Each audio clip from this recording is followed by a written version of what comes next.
There are many learning processes used in the classroom all over the world. In specific, there are three that can be used specifically in a kindergarten environment.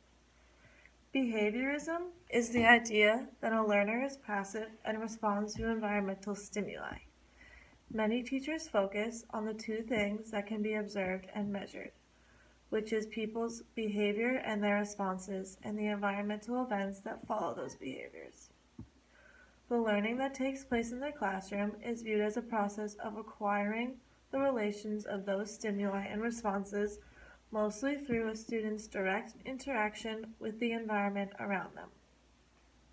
Behavior can be shaped through positive or negative reinforcement, in which both increase the probability that the behavior will happen again. Punishment, on the other hand, decreases the likelihood that the behavior will happen again. In all, the learning happens when there is a change in behavior of the student, all due to their drive to gain reward or avoid punishment. An example of this is reinforcement that is used to increase a good behavior or get a reward. This can be used in the classroom in many ways. When a student comes into the classroom and is respectful and quiet at their seat, they can receive a sticker or a piece of candy from the teacher to be rewarded for their behavior. It is meant to encourage the student to do that more often. Along with this, there is positive reinforcement, which is giving something or adding something that the student wants. If the student does his or her homework, the teacher can give them an 100 or a gold star on their sheet for effort, even if some of the answers are wrong.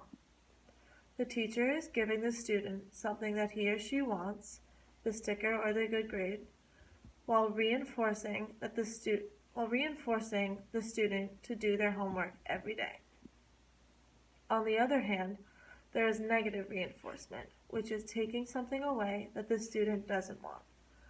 For example, if the student does all of the homework assignments, the teacher can drop the assignment that they did the worst on.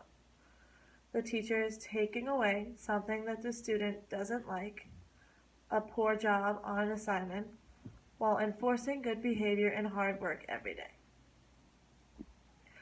Another learning process is constructivism. This states that learners construct knowledge from their experiences. They come to learning situations with already formulated knowledge, ideas, and understanding. The previous knowledge will help with the new knowledge that they create.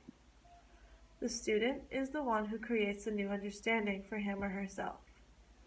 The teacher is there to coach and suggest things, but allows the students room for experiment, asking questions, and trying things that may not work.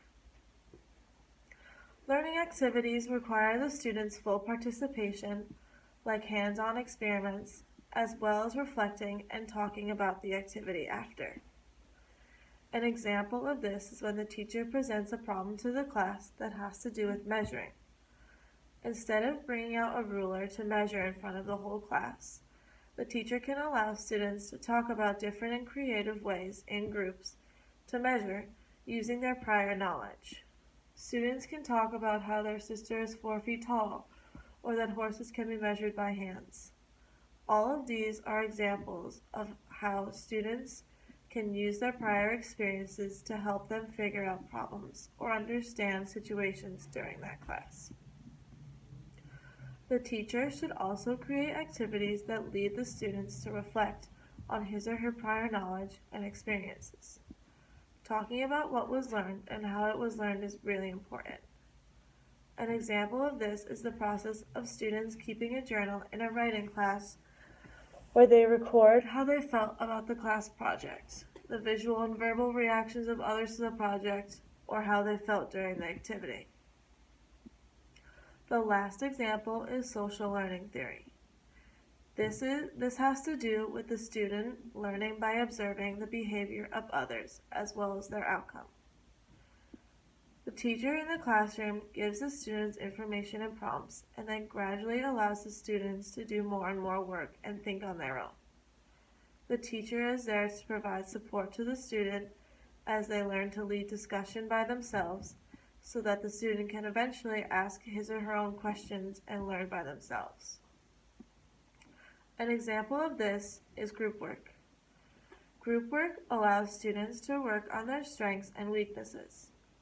For example, a group may have a student who is quiet but is a strong writer, and another who is not afraid to talk but is very creative. Both of these strengths can be utilized in a group environment under the right assignment.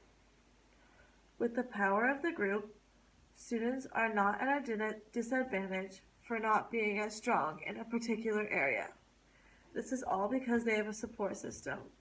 This takes a lot of stress off of the individual and allows them to learn in a positive environment.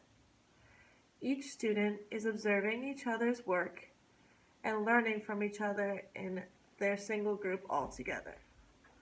They are expanding their learning in many ways and using each other to advance their knowledge.